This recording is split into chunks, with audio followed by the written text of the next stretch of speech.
ప్రియమైన వారలారా, ఎలా ఉన్నారు? బాగున్నారా? ఈ ఉదయకాలము ఎలా ఉన్నది?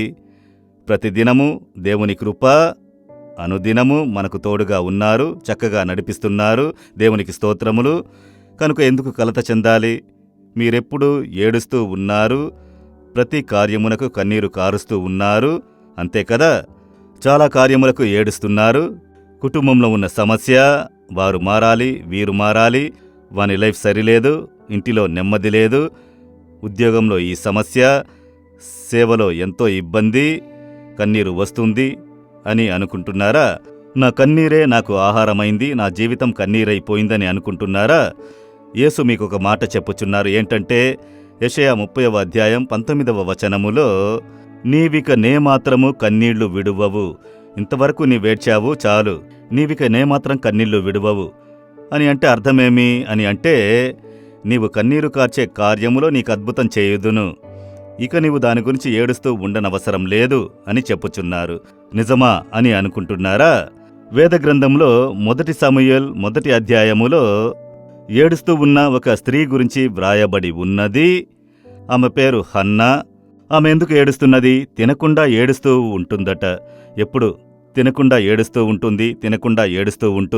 ఎందుకంటే పిల్లలు లేరు.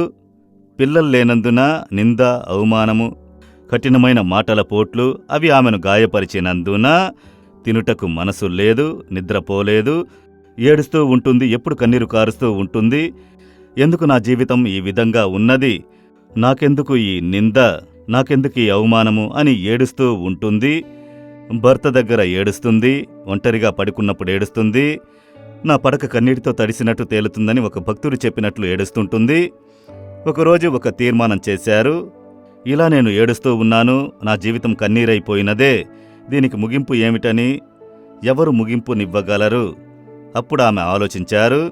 నా కన్నీటిని చూచే దేవుడు ఒకరు ఉన్నారు, ఆయన దగ్గరకు వెళ్ళి కన్నీరు కార్చెదను అని చెప్పి లేచి బయలుదేరి దేవుని ఆలయమునకు వచ్చి దేవుని ఎదుట మనస్తాపము చెంది మిక్కిలి ఏడ్చింది.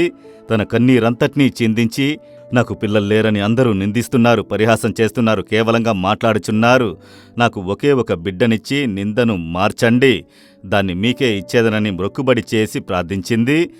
యేసు దేవుడు ఆ ప్రార్థన విన్నారు. ఇక నీవు ఏడవవలసిన అవసరము లేదు, ఈ రోజుతో నీ కన్నిటికి ఒక ముగింపు అని దేవుడు ఆమెను అనుకుని గర్భఫల ఆశీర్వాదమును ఇచ్చి నిందను మార్చివేశారు. ఆ హన్నా ఇక దుఃఖముఖముతో ఉండలేదు, సంతోషము. ఆ తర్వాత బిడ్డ కొరకు ఏడవలేదు. ఒక బిడ్డను అడిగిన ఆమెకు అనేక బిడ్డలను ఇచ్చి ఆశీర్వదించారు.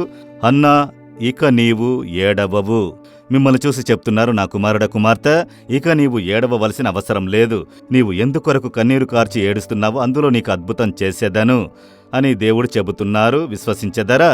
అలాగైతే ఇప్పుడే చెప్పండి, యేసయ్యా, ఇక నేను దీని కొరకు ఏడవను.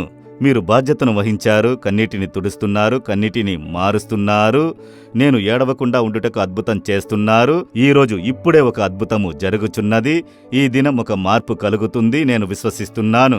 యేసు నామములో amen, amen. Jesus redeems Telugu YouTube ఛానల్ను సబ్స్క్రైబ్ చేయండి.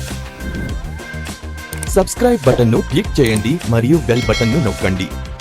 ప్రతిరోజు కార్యక్రమ సమాచారం పొందండి.